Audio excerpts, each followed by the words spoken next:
कहानी की शुरुआत होती है डैरिन के फ्यूनरल से। सभी लोग इसके जाने से दुखी थे, उसका परिवार, उसका बेस्ट फ्रेंड स्टीव। पर इनको क्या मालूम था, डैरिन तो ताबूत में मजे से गेम खेल रहा है। फुल लोन गारंटी के साथ मैं कह सकता हूँ ये हमारा पबजी खेल रहा होगा। ये क्या है, ये तो कोई और सी गेम खेल रहा है। ये कौन सी गेम है? तो डैरिन इस ताबूत तक कैसे पहुंचा, और इससे भी बड़ा सवाल कि ये यहाँ पर फोन कैसे चार्ज कर रहा है। तो ये जानने के लिए चलते हैं पास्ट में, जहाँ पर डैरिन एक पढ़ाकू लड़का था जिसको सब पसंद करते थे सिवाय लड़कियों को छोड़कर, क्योंकि लड़कियों को तो हमारे गेड़िया मानने वाले बंदे पसंद हैं। डैरिन के गेट्स भी अच्छे आते थे, जिसके चलते उसके मॉम डैड कुछ ज्यादा ही खुश रहते थे। बस उसकी ये एक बेकार सी जिंदगी में एक ही दिक्कत थी, उसका दोस्त स्टीव, जो उसे हमेशा कुछ अजीब सा करने के लिए कहता था, जैसे हिस्ट्री क्लास बंक करना और छत पर जाकर स्कूल के बल्ब तोड़ देना। मेरे को पहले लगता था ये सिर्फ सरकारी स्कूल में होता है, ये तो बाहर के स्कूलों में भी होता है। खैर, इनके स्टेट टीचर इनको पकड़ लेता है और अब घर पर डैरिन के लोड़े लग गए। ये सब कुछ उस स्टीव की वजह से हो रहा है। तुम आज के बाद उससे बात नहीं करोगे। इसके बाद डैरिन के डैड ने एक ऐसी बात बोल दी जो दुनिया में हर किसी का बाप अपने बेटे से एक ना एक बार तो कहता जरूर है, तुमको कॉलेज जाना है, नौकरी करनी है, छोकरी पटानी है, बच्चे करने हैं और मर जाना है। कॉलेज, नौकरी, शादी। तो भाई साहब इसके बाद क्या? तो समझ लो, ज्यादातर पेरेंट्स अपने बच्चों को मालिक नहीं एक नौकर बनाने पे तुले होते हैं। इसका एक बड़ा रीजन ये भी है कि ज्यादातर पेरेंट्स अपनी बेटी का ब्याह नौकर से ही करना चाहते हैं। मुझसे पता नहीं कौन शादी करेगा, लेकिन यहाँ पर मैं सरकारी नौकर की बात कर रहा हूँ। खैर, डैरिन को ऐसी जिंदगी नहीं चाहिए थी, इसलिए उसने अपने पेरेंट्स की वार्निंग के बाद भी स्टीव के साथ अपनी दोस्ती नहीं तोड़ी। ये यहाँ पर बात ही कर रहे होते हैं, तभी इनकी तरफ एक लिमोजीन मस्त चकचकाती गाड़ी आती है। गाड़ी के अंदर से किसी ने इनकी तरफ एक पर्चा फेंका हुआ होता है। ये एक फ्रीक शो का इनविटेशन था जो आज रात इन्हीं के शहर में होने वाला था। रात में डैरिन और स्टीव घर से निकलकर कुछ दूर गेड़िया मारते हुए फ्रीक शो देखने पहुंच जाते हैं। यहाँ पर हमको पता चलता है कि डैरिन को मकड़ियों से ज्यादा ही लगाव है, जबकि स्टीव का इंटरेस्ट है वैम्पायर्स में। यहाँ पर इन्होंने टिकट देने के लिए 10-10 के नोट दिए। जब पर्दे के पीछे से टिकट नहीं आई तो स्टीव ने टिकट लेने के लिए हाथ बढ़ाया, तभी एक अजीब सा क्रिएचर उसके हाथ पर काट कर भाग जाता है और कहता है, निकल लौड़े। हालांकि फिर उनको टिकट भी मिल जाती है और अब ये दोनों अंदर आ गए, जहाँ पर इनका स्वागत एक लंबे, कुछ ज्यादा ही लंबे इंसान करता है, जो शो को हमारा होस्ट करता है और साथ में डबल नौकरी सिक्योरिटी गार्ड का काम भी करता है। मिस्टर टोलिन से पूछता है कि क्या तुम्हारी उम्र 21 साल है? इससे पहले स्टीव बोलता कि हम लोग यहाँ पर शो देखने आए हैं, ना कि तेरी बेटी से ब्याह करने। तो मिस्टर टोली कह देता है, कोई बात नहीं, मेरी बेटी अभी भी कुंवारी है, तो बाद में शादी कर लेना। इसके बाद ये दोनों शो देखने के लिए बैठ जाते हैं। मिस्टर टोल ने ऑडियंस का स्वागत किया, उनको दिखाया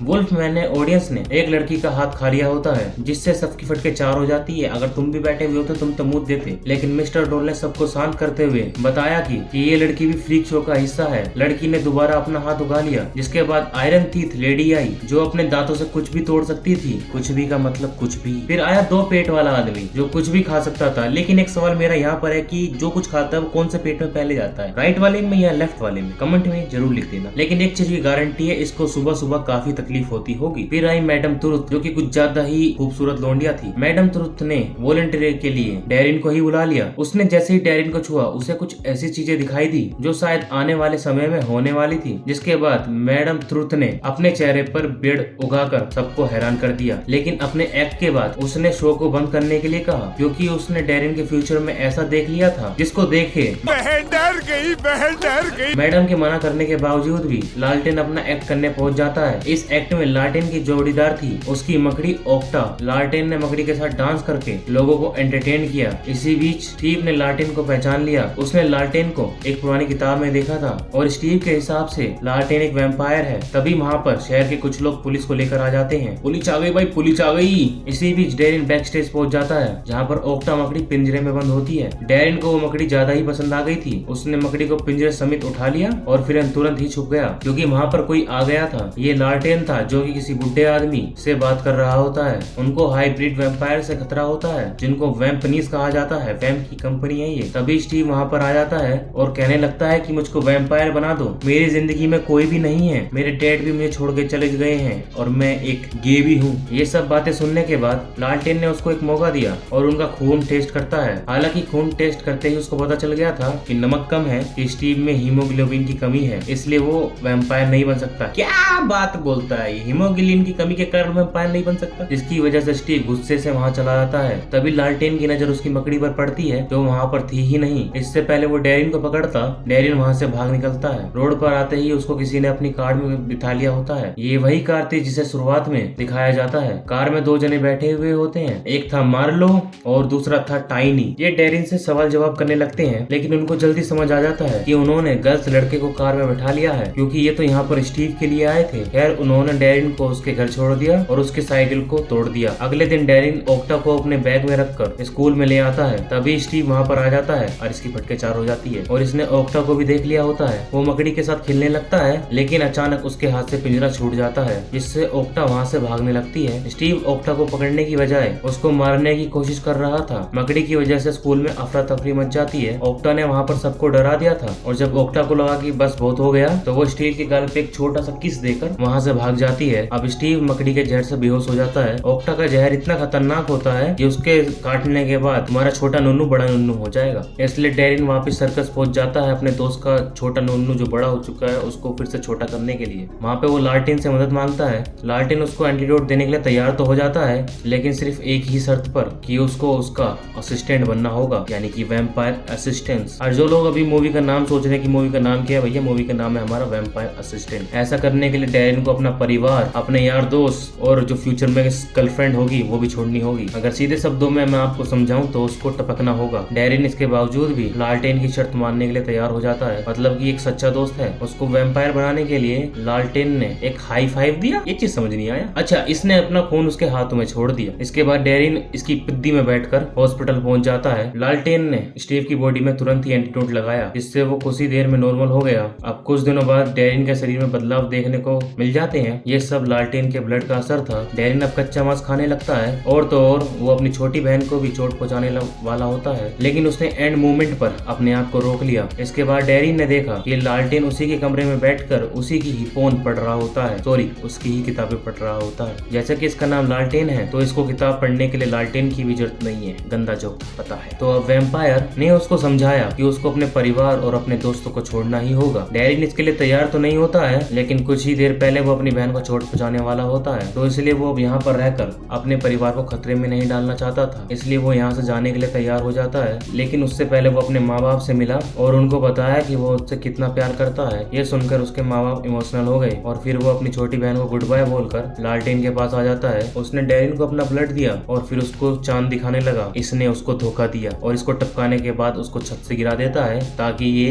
एक एक्सीडेंट लगे। अब हम वापस से प्रेजेंट में आ जाते हैं, जहाँ पर डैरिन के यहाँ पे अचानक से चले जाने से सब लोग बहुत दुखी होते हैं, लेकिन वो नहीं जानते कि डैरिन इस समय ताबूत में मजे से गेम खेल रहा है। उसी रात लालटेन ने उसे ताबूत से बाहर निकाला और उसी वक्त माल्लो उस पर हमला कर देता है। जैसे तैसे करके लालटेन उसको उसी कवर में गाड़ देता है जिससे अभी हमारा डैरिन निकला था और डैरिन को लेकर वापस सर्कस में आ जाता है, जहाँ पे डैरिन रेबेका से मिलता है। स्टीव दूसरी तरफ स्टीव अपने दोस्त की मौत से बहुत दुखी होता है। उसने खुद को भी सबसे दूर कर लिया था और अब वो अपनी जान भी देने वाला था। तो तभी वहाँ पे मिस्टर टाइनी आ जाता है, तो उसने स्टीव को वैम्पनीस बनने का ऑफर दिया। वैम्पनीस वैम्पायर से अलग होते हैं, जहाँ पे वैम्पायर लोगों को बेहोश करके उनका खून पीते थे बड़े ही इज्जत से, वहीं वैम्पनीस लोगों को जान से मारकर उनका खून पीते थे, यानी कि बदमाश लोग। मिस्टर टाइनी उसको बताता है कि तुम्हारा दोस्त अभी भी जिंदा है और अपने नए दोस्तों के साथ काफी खुश भी है। उसने तुम्हारा वैम्पायर बनने का सपना तुमसे ही चुरा लिया। ये सुनने के बाद स्टीव टाइनी की हर बात मानने को तैयार होते हैं। दूसरी तरफ डैरिन ट्रिक्स के साथ घुलने मिलने लगता है। उसने अपनी ट्रेनिंग भी शुरू कर दी थी। एक दिन अपने फोन में वो पुरानी फोटोज को देख रहा होता है, तभी उसने स्टीव को कॉल करने का फैसला किया, लेकिन स्टीव से बात होने से पहले ही लालटेन आ जाता है और उसने डैरिन का फोन तोड़ दिया। बड़ा ही महंगा फोन था। तो उसी रात मिस्टर टाइनी भी वहाँ पर आता है। वो यहाँ पर डैरिन को लेने आया था। यहाँ पर हमको पता चलता है कि डैरिन में कुछ खास शक्तियाँ हैं, इसलिए ही मिस्टर टाइनी उसको अपने साथ ले जाना चाहता। मिस्टर टोल ने बड़े अच्छे से सिचुएशन को संभालते हुए कहा कि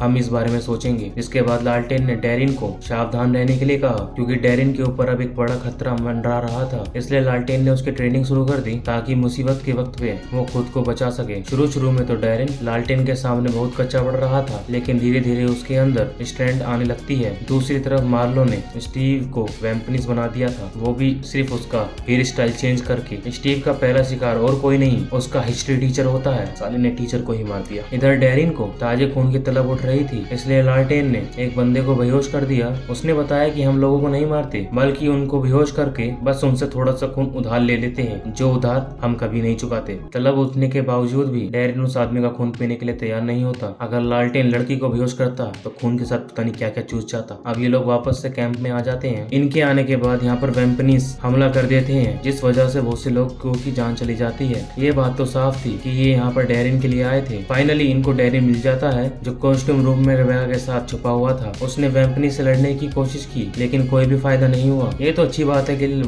लालटेन और वाकी की फ्रीक्स टाइम से आ जाते हैं, जिस करके डैरेन बच जाता है। लेकिन मार्लो रेबेका को अपने साथ ले जाता है। अब डैरेन किसी भी कीमत पर रेबेका को वापस लाना चाहता था। इसी बीच मिस्टर टाइनी ने डैरेन के घर वालों को भी किडनैप कर लिया था, ताकि वो लड़के को जाल में फंसा सके। जब डैरेन अपने घर पहुंचता है तो उसको वहाँ पर कोई भी नहीं मिलता है। मिस्टर टाइनी उसको सर्कस का इनविटेशन छोड़ के गया था। अब इस जंग में लालटेन भी डैरेन के साथ था। जिसके बाद डैरेन थिएटर्स में पहुंच जाता है, जहाँ पे उसने रेबेका और अपने परिवार वालों को देखा। वे सभी बंधे हुए थे। फिर वहाँ पर स्टीव भी आ जाता है, जिसको देखकर डैरेन हैरान हो रहता है। उसने स्टीव को धमकाया, लेकिन वो उसके सामने बहुत कमजोर था, क्योंकि उसने अभी तक इंसानी खून नहीं पिया था। और लालटेन भी मान लो सब कैच एंड कैच खेलता है। इसी बीच रेबेका ने अपनी पूंछ से अपनी रस्सी खोल दी थी और वो डैरेन के पास आ गई। उसने डैरेन को अपना खून पीने के लिए कहा, लेकिन डैरेन ने मना कर दिया। लेकिन जब रेबेका ने उसे अपना ब्लाउज दिखाया तो वो खुद को रोक नहीं पाया। इधर लालटेन की हालत खराब हो रखी थी, लेकिन फिर भी उसने हार नहीं मानी और आखिर उसने मार्लो के सीने में खंजर घुसा दिया। अब डैरेन में भी 2 घूंट खून चूसकर ताकत आ गई थी। जब तो स्टीव पूरे के पूरे बंदे चूस कर आया था, फिर भी कोई फायदा नहीं हुआ। मिस्टर टाइनी दूर से ये सब कुछ देख रहा था। उसको लगा कि अब लड़ाई को यहीं पर ही रोक देना चाहिए, तो लड़ाई रुक जाती है।